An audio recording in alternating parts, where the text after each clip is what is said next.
O tema tratado é propriedade intelectual, no que diz respeito a direito autoral e também à proteção sui generis. A propriedade intelectual está relacionada à criatividade, à invenção, a poder se proteger diferentes itens relacionados ao desenvolvimento próprio, a valorizar aquilo que surgiu da criatividade e da invenção humana.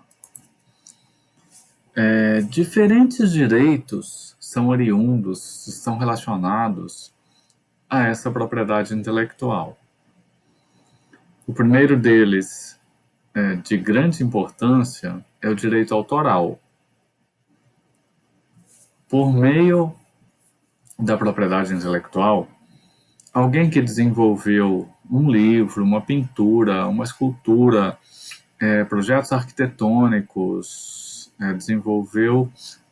tirou fotografias artísticas, tudo isso pode ser protegido.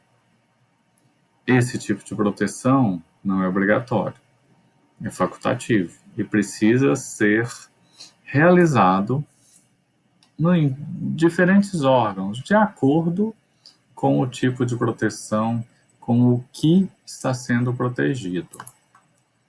Além de ter os direitos autorais, o autor, ou os autores, ou a autora, tem o direito de reivindicar que seja dado a ele o valor de ter desenvolvido aquela obra. Ele precisa ser citado ao se utilizar, ao fazer qualquer uso daquela obra.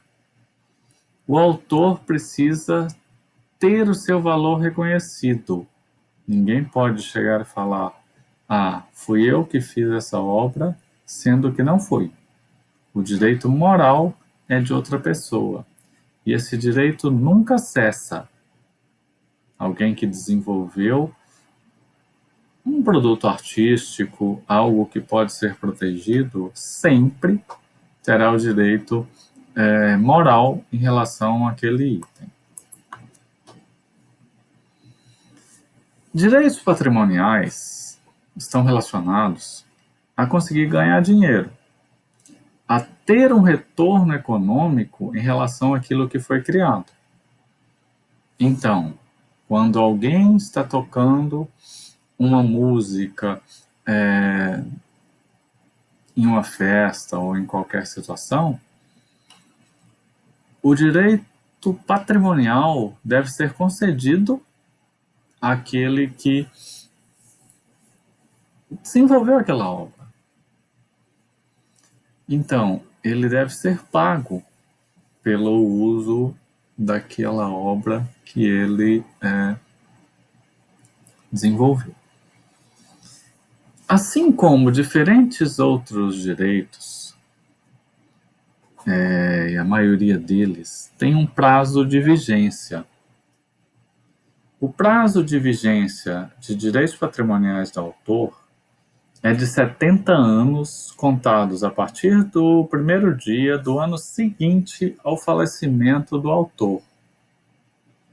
Por exemplo, na Alemanha, houve muita preocupação que em 2016 completou o prazo das obras de Hitler. Então, essas obras que eram proibidas passaram a ser liberadas. Se não me engano, no ano de 2020 ou 2021, foi liberada o acesso às obras de Monteiro Lobato. Então, os direitos relativos ao sítio do Pica-Pau Amarelo já se tornaram públicos, para citar exemplos. Programas de computador também possuem direitos autorais e direitos conexos, ou seja, direitos relacionados a esse produto, ao programa de computador. No Brasil, é assim que funciona. Existem outros países onde um programa de computador pode ser, inclusive, patenteado, o que não é o caso no Brasil. O que é possível de se proteger no Brasil é o código-fonte. É aquilo que foi desenvolvido, cada palavra, ou seja, cada comando utilizado no código-fonte daquele programa.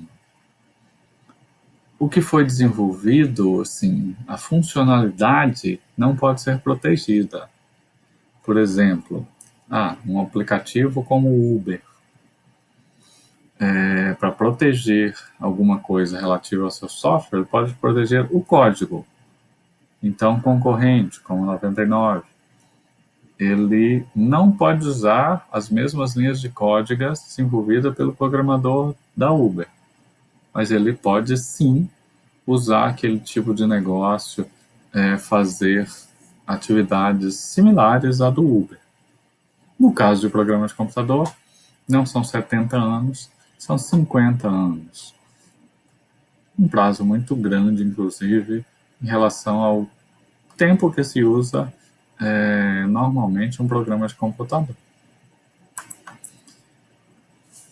O que pode ser protegido? Tá? Existem diferentes itens. Livros, textos literários, conferências, alocuções, sermões, ou seja, discursos de pessoas, obras teatrais, dramáticas ou coreográficas, composições musicais, mesmo que não tenha letra, seja só a música, obras audiovisuais, fotografias ou itens feitos com processos similares de fotografia, desenhos, pinturas, gravuras, ilustrações, cartas geográficas, projetos, esboços ou obras artísticas concernentes a itens como geografia ou engenharia, adaptações de obras originais, programas de computador, que já foram ditos, coletâneas, compilações ou antologias literárias.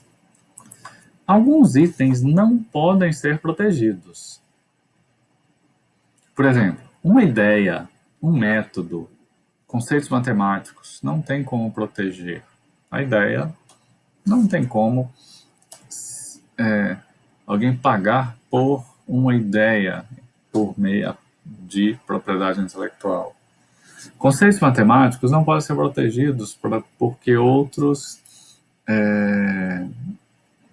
fiquem impedidos ou precisem de pagar algo para ter acesso. O que mais que não pode ser protegido?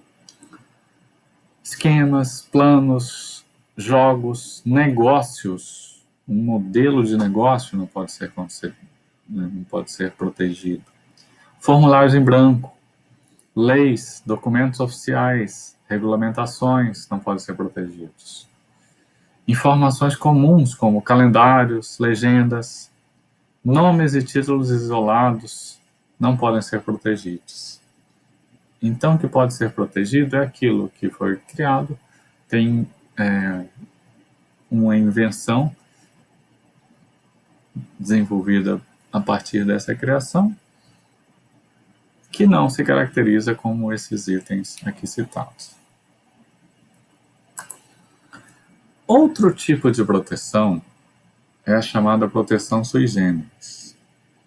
Esse tipo de proteção, ele está relacionado a itens bastante específicos. No Brasil, atualmente, existem 3 tipos de proteções sui generis: topografia de circuitos integrados, conhecimentos tradicionais e a proteção de novas variedades vegetais, os chamados cultivares. Um cultivar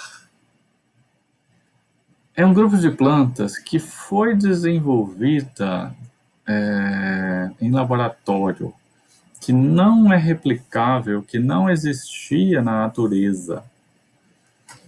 Então,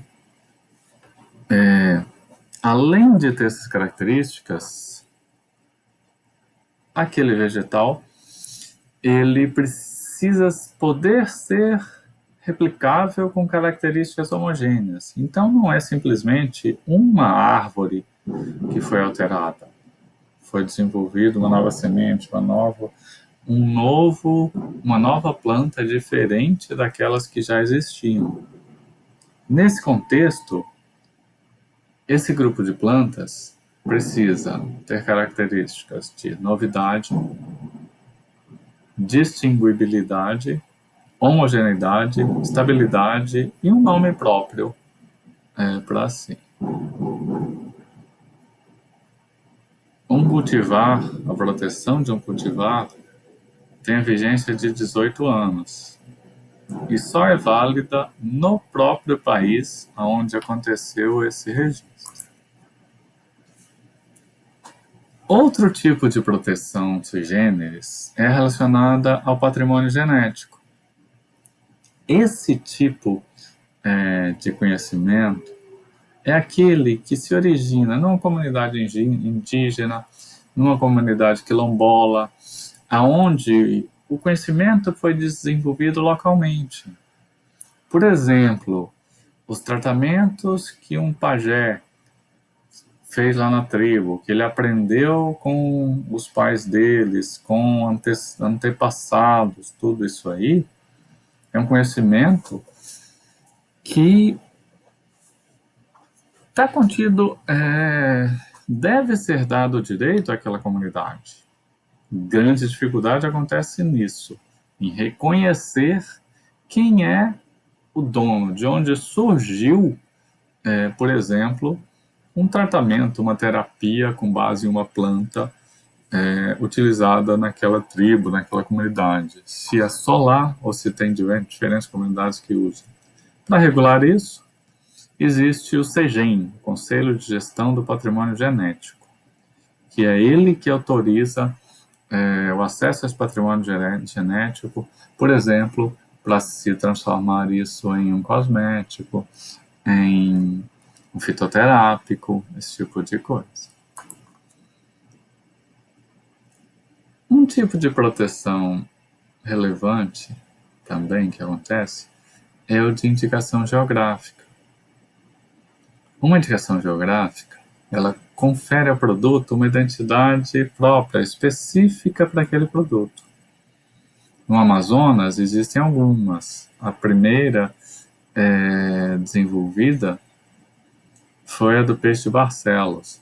Atualmente nós temos a do Guaraná de Maués, nós temos a do abacaxi do Novo Remanso, que são produtos diferenciados e reconhecidos como relevantes e diferentes. Por exemplo, o Guaraná de Maués possui propriedades, possui características que vêm da forma que foi cultivado, da terra, das características da região de Maués. Então, o Guaraná de Maués é diferente daquele Guaraná, por exemplo, produzido na Bahia. E por isso ele tem um valor maior. Já existiu, e para que isso seja minimizado,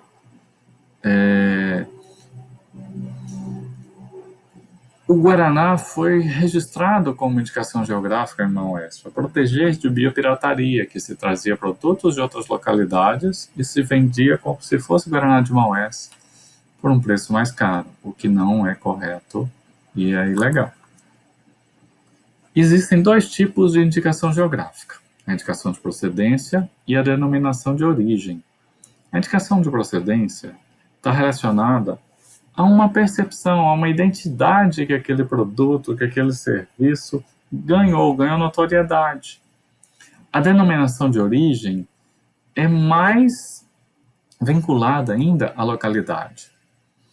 Ela está relacionada ao desenvolvimento ter sido feito naquela terra, naquele local, com aquela forma, diferenças relevantes que não são possíveis de ser replicadas em outros locais. Por fim, existe o registro de topografia de circuitos integrados, os chamados chips.